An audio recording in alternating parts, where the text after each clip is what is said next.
자, 이어서 학습해 보도록 하겠습니다. 자, 물질의 이중성. 전자나 양성자와 같은 입자들도 파동과 입자의 두 가지 성질을 모두 갖는다. 그래서 이를 물질의 이중성이라고 한다라는 거죠. 빛의 이중성처럼 물질의 이중성이라고 한다. 자, 현대에는 원자나 원자핵 내부와 같은 미시세계 현상을 다룰 때 물질의 이중성의 바탕을 두고 설명을 합니다. 뉴턴 시대만 하더라도 입자는 입자예요. 입자는 입자, 파동은 파동이지만 빛이라는 존재에 대한 어떤 입자성과 파동성에 대한 의문이 제기가 되고 그게 이중성을 갖고 있다라는 걸로 결론이 내려진 것처럼 그 이후부터는 이제 물질 자체도 파동성을 띌 때도 입자성을 띌 때도 있기 때문에 이 이중성을 다 바탕에 두고 우리가 연구도 하고 실험도 하고 설명도 하게 되는 겁니다. 자, 그 중에 가장 대표적인 장치, 기계라고 해야 될까요? 이게 이제 전자현미경이 되겠죠. 전자현미경. 전자현미경이라는 건 많이 들었을 거예요. 그러니까 광학현미경이 있고 전자현미경이 있습니다. 자, 광학현미경은 그 가시광선 영역에 해당하는 빛을 이용해서 우리가 눈으로 확인하는 직접 이러한 현미경을 광학현미경이라고 하고요. 전자현미경 같은 경우는 전자의 어떤 파동성을 이용해서 그 물체의 표면이나 물체의 내부를 확인하는 이러한 장치, 이러한 현미경을 전자현미경이라고 합니다. 자, 전자현미경에는 종류가 두 가지가 있는데요. 주사 전자현미경 SEM 그리고 투과 전자현미경 TEM 이렇게 두 가지 종류가 있고요. 두 가지 종류는 어떤 차이가 있는지 간단하게 어려운 내용은 아니니까요. 우리가 살펴보면 될 것 같습니다.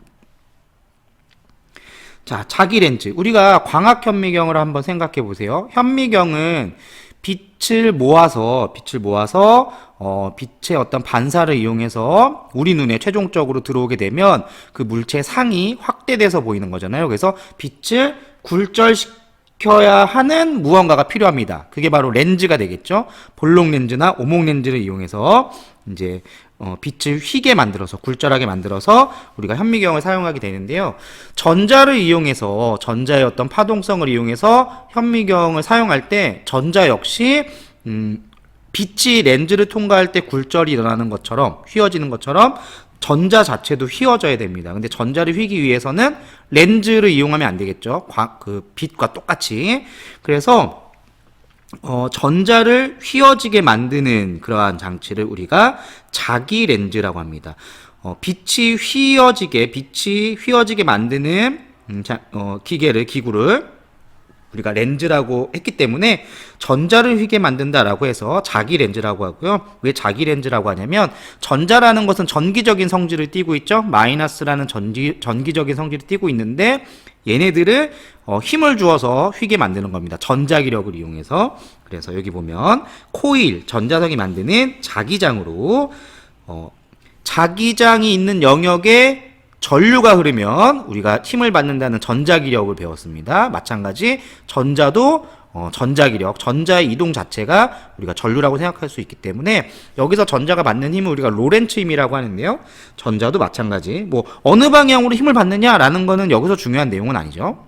그래서 그것도 마찬가지로 이렇게 힘을 받아서 어쨌든 경로가 휘어진다라는 거. 그래서 전자를 모아주는 장치이다. 렌즈 역할을 한다. 자기 렌즈이다. 라는 겁니다. 자, 광학현미경, 그 다음에 전자현미경을 다시 주사현미경, 그 다음에 투과현미경 이렇게 총 세 가지로 분류를 해볼 수 있네요.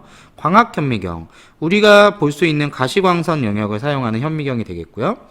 주사현미경, 전자의 파동성을 이용한 투과현미경, 역시 전자의 파동성을 이용한 전자현미경이 되겠습니다. 하지만 이 나타나는 모습을 보니까 여기서 좀 차이를 느낄 수가 있겠죠. 집신벌레 모습인데 요렇게 주사 전자현미경을 통해 본 집신벌레의 모습과 투과 전자현미경을 통한 집신벌레의 모습. 이 주사 전자현미경 같은 경우는 이제 3차원적으로 입체적으로 어떤 모습이 우리가 확인할 수 있다면 이 투과 전자현미경 같은 경우는 2차원으로 나오긴 하지만 내부 모습까지 투과시켜서 조금 더 큰 어떤 에너지가 필요할 것 같습니다. 그건 이제 나중에 한번 살펴볼게요. 광학현미경 같은 경우는 가시광선 영역의 파장의 크기만큼을 갖는 물체들만 우리가 확인을 할 수가 있는 거예요. 만약에 가시광선 영역의 파장이 지금 빨간색 빛의 파장이 가장 작은데 대략 한 400나노미터 정도 되죠. 400나노미터보다 작은 크기의 물체들은 가시광선으로 확인을 할 수가 없습니다. 그래서 그러한 것들을 우리가 전자현미경을 통해서, 왜냐면 전자의 파장은 X선의 파장과 거의 비슷하기 때문에 그 정도 작은 크기까지 우리가 관찰을 할 수가 있는 거예요. 그래서 집신벌레, 이 광학현미경에서 보이는 집신벌레 모습에서는 잘 안 보이지만 이 주사 전자현미경을 통해서 보게 된다면, 지금 뭐 영상으로 통해서 잘 보일지 모르겠지만 이 표면 부분에 보이는 이 털 같은 거 있죠? 이 표면에서 보이는 이런 털 같은 아주 더 작은 부분, 광학현미경으로, 물론 광학현미경에서도 희미하게 약간 뭔가가 보이긴 하지만 이렇게 확대해서 자세하게 보이진 않습니다. 그래서 이런 것들이 이제 차이가 난다라는 거예요. 자, 주사 전자현미경. 이제 전자현미경에서 살펴볼 텐데, 주사 전자현미경과 투과 전자현미경의 조금 차이점을 살펴보겠습니다. 자, 자기 렌즈에 의해 초점이 잘 맞추어진 전자선을 시료에 따라 스캔하면서 쪼여준다. 이때 방출되는 전자를 검출하여 상으로 나타내는 걸 뭐 동일한 내용인 것 같은데요. 자, 가속 전압이 대략 50에서 3만 볼트 정도 됩니다. 이 가속 전압을 통해 전자를 보내는 거죠. 그리고 시료 표면의 3차원적 구조로 알 수 있다라는 거. 이 두 가지 좀 기억을 해두세요. 자, 뭐 숫자까지 정확히 기억할 필요는 없습니다. 우리가 투과 전자현미경과의 차이점, 그러니까 크냐, 누가 더 큰 전압으로 해주느냐, 그리고 3차원적 구조를 볼 수 있는가, 아니면은 2차원적 구조를 볼 수 있는가, 요 차이가 될 것 같아요. 자, 그래서 이렇게 됐습니다. 집신벌레 확대해보면 지금 선생님 다시 한번 끊긴 것 같습니다. 지금 화면이 지금 넘어갔네요. 넘어갔고 넘어갔습니다. 자, 이렇게 집신벌레의 모습을 우리가 크게, 조금 더 선생님이 여기서 크게 확대해 볼게요. 징그럽게 생겼네요. 털이 엄청 많습니다.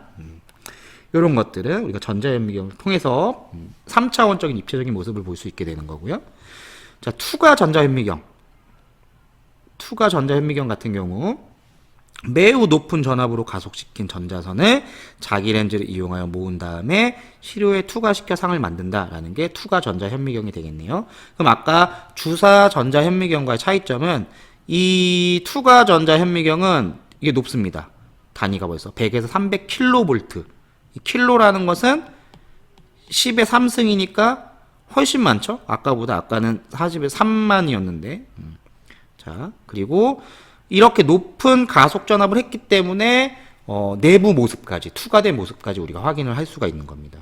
그래서 어떤 3차원적인 모습보다는 2차원적인 내부 구조를 볼 수가 있는 거고요. 그래서 전자현미경의 두 가지 종류를 통해서 겉에 부분, 3차원적인 모습도 보고 요 내부의 모습도 우리가 같이 확인을 할 수가 있는 겁니다. 이러한 모습이 되겠죠. 아까 주사 전자현미경을 통한 집신벌레 모습이 겉표면의 어떤 모습이었다면, 이 그 내부의 모습은 이러한 모습으로 되어 있다라는 거예요. 뭐 아까랑 완전히 다르게 보이는 거죠. 집신벌레, 동일한 집신벌레이지만 조금 다른 모습으로 보이게 되는 겁니다. 자, 전자현미경의 분해능이라는 것은 전자현미경에도 사용이 되지만 천체 만원경에도 사용이 됩니다. 그래서 현미경이나 만원경에서 가까이 있는 물체를 구별하는 능력, 요거는 매우 중요한 능력이에요. 매우 중요한, 만원경과 현미경에 있어서는 매우 중요한 능력이고, 이제 어떤 특징이 있냐면 파장이 짧아야지만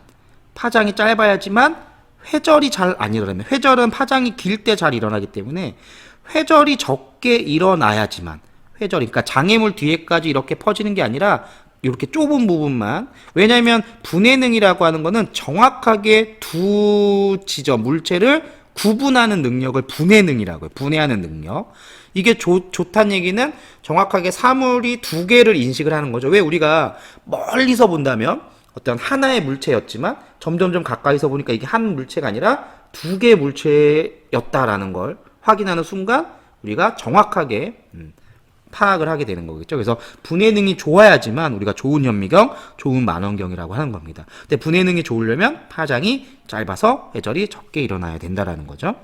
자, 이러한 내용이에요. 분해 능이라고 하는 것은 우리가 좋은 현미경, 좋은 천체 만원경이라고 하는 것은 우리가 현미경이나 만원경으로 봤을 때 만약에 이렇게 보인다면 하나의 물체로 인식이 되겠죠. 하지만 분해 능이 좋고 분해 능이 좋은 현미경이나 천체 만원경일수록 얘가 실제로는 하나가 아니라 두 개였다는 사실을 인식하게 되는 거예요. 눈으로 확인할 수 있게 되는 거예요. 이게 좋은 현미경, 좋은 만원경이 되는 거겠죠. 그래서 분해 능이 좋은 순서를 보면 더 잘 구별할 수 있는 능력이 좋은 나만 돼도 얘가 하나는 아닌 것 같다 뭔가 라는 느낌이 올 겁니다. 다는 구별이 전혀 안 되죠. 두 개였다는 사실이. 그래서 다 이런 순서 되겠고요. 요거는 이제 회절 현상이 잘 일어났기 때문에 우리가 확인이 좀 힘든 거고, 얘는 회절이 잘 안 일어났기 때문에 확인이 가능한 겁니다. 그래서 회절이 잘 일어날 조건 중에 하나가 파장이 길 때이니까 분해 능이 안 좋은 애들은 회절이 잘 일어난 거예요. 분해 능이 좋은 애들일수록 회절이 잘 안 일어난 겁니다. 즉 파장이 짧은 거다라고 생각을 하면 되겠죠. 그래서 파장이 짧을수록 회절 무늬가 겹치지 않아서 상을 잘 구별할 수 있다. 이런 것들을 우리가 분해 능이 좋다라고 얘기를 합니다. 자, 전자현미경의 파장 대략 요 정도 되네요. 그래서 광학현미경보다 훨씬 짧기 때문에 작은 물체, 요 파장의 길이에 해당하는 물체들도 우리가 현미경으로 관찰이 가능한 거고요. 대략 한 X선 정도 된다라고 했습니다. 자, 그렇기 때문에 전자현미경은 광학현미경으로 관찰할 수 없는 구조도 관찰할 수 있으니까 더 자세히 관찰할 수 있게 되는 거죠. 자, 이제 답이 있습니다. 전자현미경에서 자기장을 이용하여 전자선을 모아주는 장치는 무엇인가? 자기렌즈이다. 광학현미경에서 볼록렌즈가 했던 것처럼 자기렌즈가 전자현미경에서 전자를 모아주는 역할을 합니다. 내용은 여기가 이렇게 마지막인데요. 선생님이 특별한 손님을 모셨습니다. 특별한 손님을 모셨고요. 미국에서 지금 코로나 상황이라 오시기 힘드셨을 텐데 미국에서 선생님이 찰스 리 선생님을 특별히 초청을 했어요. 그래서 찰스 리 선생님이 오셔서 우리 선생님이 전자현미경을 이제 잘 다루지는 못하기 때문에 이 전자현미경의 전문가이신 찰스 리 선생님을 모셔서 전자현미경으로 관찰한 몇 가지 그런 생물들 한번 살펴보고요. 그리고 찰스 리 선생님의 어떤 부가적인 설명 좀 듣도록 하겠습니다. 그러면 자, 찰스 리 선생님 모실 테니까 자, 박수 한번 쳐주시기 바랍니다. 자, 찰스 리 선생님 이쪽으로 와주세요.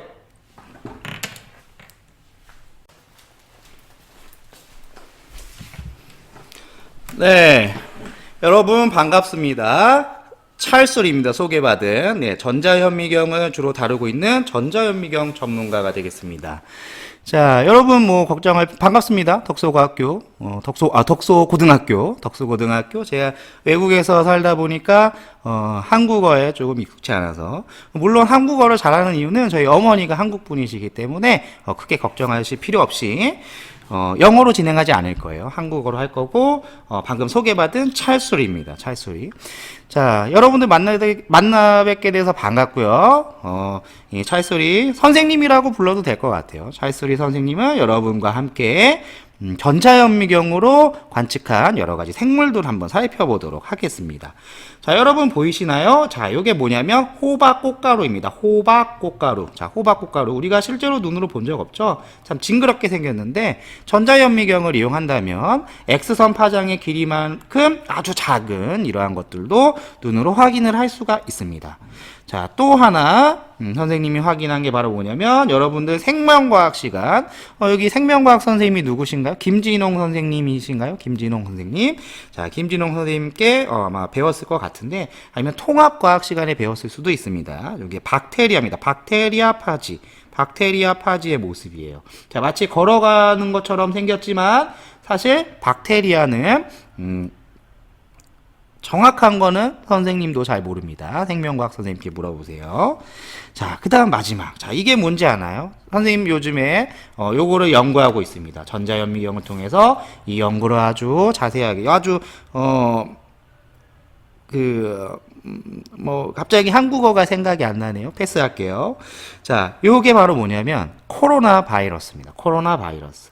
자, 왼쪽에 있는 요 사진이 바로 주사 전자 현미경을 이용해서 촬영한 코로나 바이러스가 되겠고요. 오른쪽의 모습이 투가 전자 현미경으로 관측한 코로나 바이러스가 되겠습니다. 자, 우리가 인터넷에서 코로나 바이러스를 검색하면 주로 요 오른쪽 사진을 많이 볼 수가 있을 거예요. 그래서 투가 전자 현미경을 이용한 사진이구나 라는 거 여러분들 오늘 저한테 배웠으니까 다른 친구들에게, 동생들에게 알려주면 좋을 것 같고요. 그 다음에 인터넷 검색하다 보면 이 코로나 바이러스가 이렇게 흑백이 아니라 뭐 컬러풀하게 되어 있는데 그건 조금 이 바이러스와 주변 배경에 차이를 두기 위해서 인위적으로 색깔을 집어넣은 겁니다. 실제로 투가 전자 현미경을 이용해서 코로나 바이러스를 촬영한다면 자, 이러한 모습을 확인할 수가 있습니다. 자, 그러면 여기까지 전자 현미경을 통한 확인한 물체들을 선생님과 찰수리 선생님과 함께 확인을 해봤고요. 마무리는 다시 여기 물리 선생님이신 이덕분 선생님께 마무리를 할 수 있도록 다시 저는 이만 물러가겠습니다. 자, 덕소고 학생들 만나서 반가워요.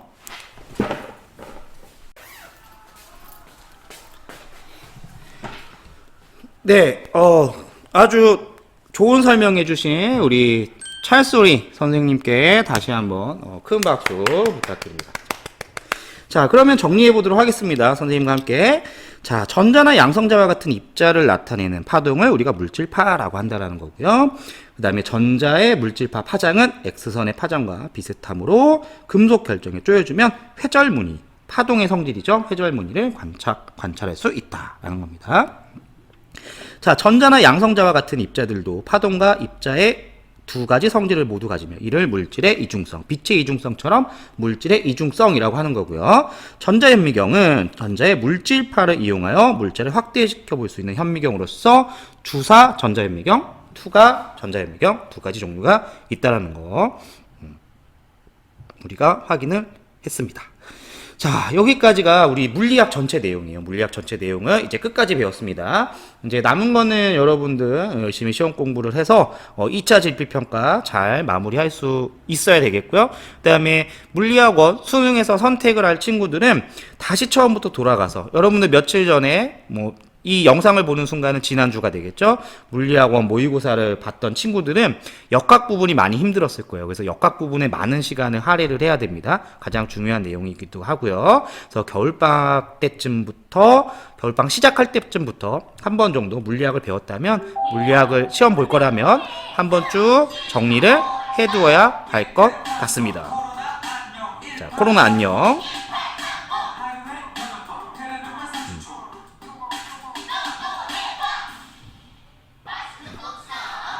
자, 건강한 모습으로 우리 이제 그 수능 끝난 다음날 한번 보게 되고, 그 다음 시험이 끝나고 나서 보게 될 텐데, 열심히 잘 마무리하시고 2학년 생활을 잘 마무리하실 수 있으면 좋겠습니다.